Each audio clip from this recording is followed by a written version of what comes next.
Surprise, motherfucker! What's up? This is your friendly neighborhood Venger Satanis on the road again. This is day 3, but in this video I'm going to be mostly talking about day 2 at night. I got to play in Griff Morgan's The Lost Dungeons of Tannisborg, which was awesome, and just what I and a lot of other people needed last night.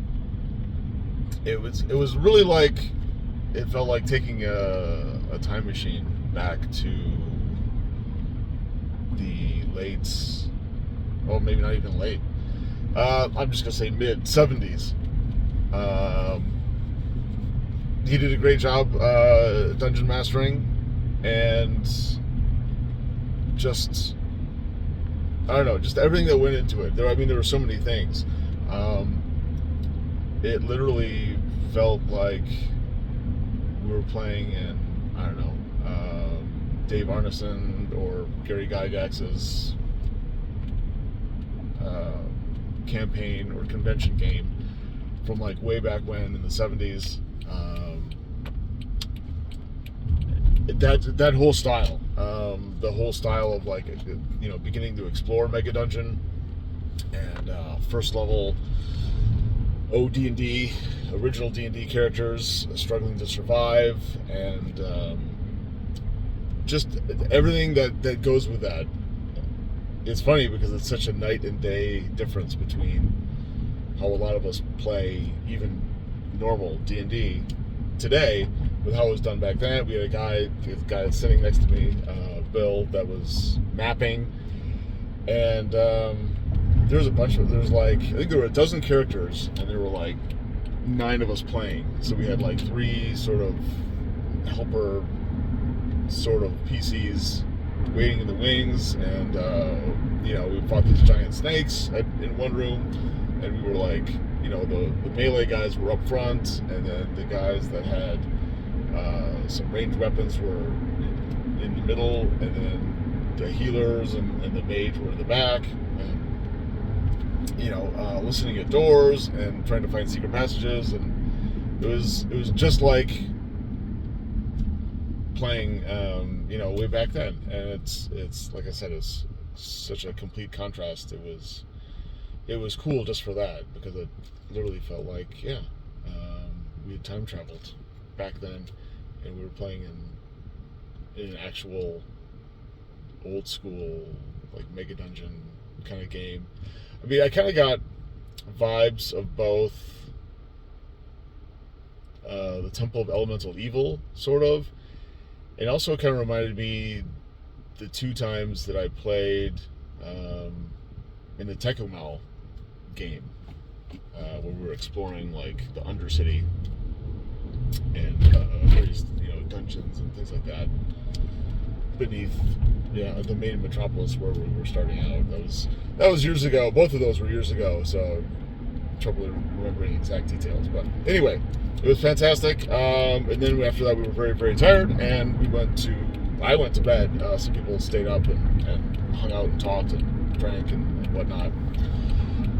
I'm a little bit late for day 3. I'm probably going to be like 6-7 minutes late, so not too bad. I'm going to open the doors and then get day 3 started. There's just going to be the morning and the afternoon slot, and then we're all heading home, or I'm heading home and closing the doors by 6 p.m.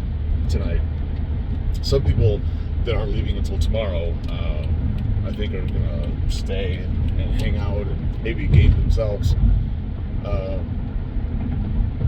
you know, in the lobby or in the room or in the bar. Now that it's, I think by Sunday night, the hotel will be kind of like a ghost place. On Friday night, there was a big like wedding reception. When we had the doors closed, we couldn't hear it that much, but for like a couple hours on Friday night, when you went out to go to the bathroom or something, it was pretty loud. And then last night, there was some like sports thing going on. There were a ton of people wearing red t-shirts for something sport related, and that wasn't as loud as the wedding, but you know, there were people outside in the bar and like hanging out in the lobby and going from, you know, the hallway, this room to that room. Yeah, I think today's gonna be the quietest day, and some people will have to leave early, which is unfortunate, but you know, that's the way things go. Should still be fun for everybody who's left, and yeah, so far it's been a great convention.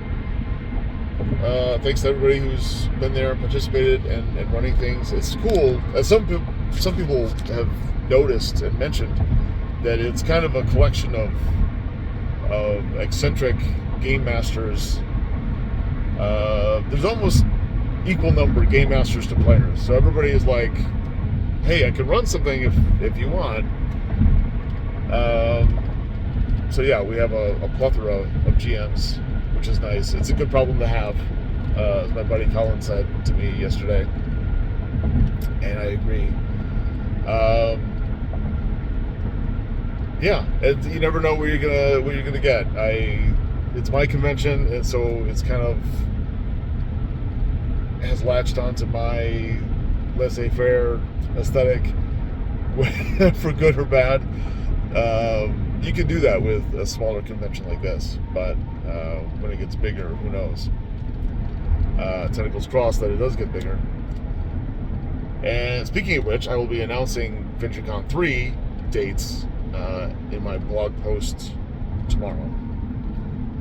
So check out for that. But yeah, you just show up and people decide kind of what they want to run and what game they want to attend and play in, and then we just kind of go from there. There is sort of a set schedule, but that's open to interpretation and change. So it's probably a little bit more of a chaotic free-for-all than some people would like, but I think it works well because you never exactly know how you're going to feel or what little thing is going to present itself from 1 minute to the next. I just kind of live spontaneously by the seat of my pants. I mean, I plan and I schedule certain things, but not everything. Some things I just like to be free-flowing and you know, available and ready to change at a moment's notice. And that's kind of working out here. And there's always seems to be several games going, and everybody seems to be having fun, and you know, nobody's left out in the cold. So yeah, it's been working out. I'm here now. I'm only 3 minutes late. Yay!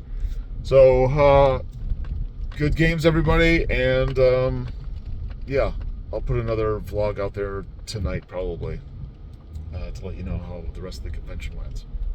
And do check back on my blog tomorrow, because I will have a convention report and dates for next year's convention.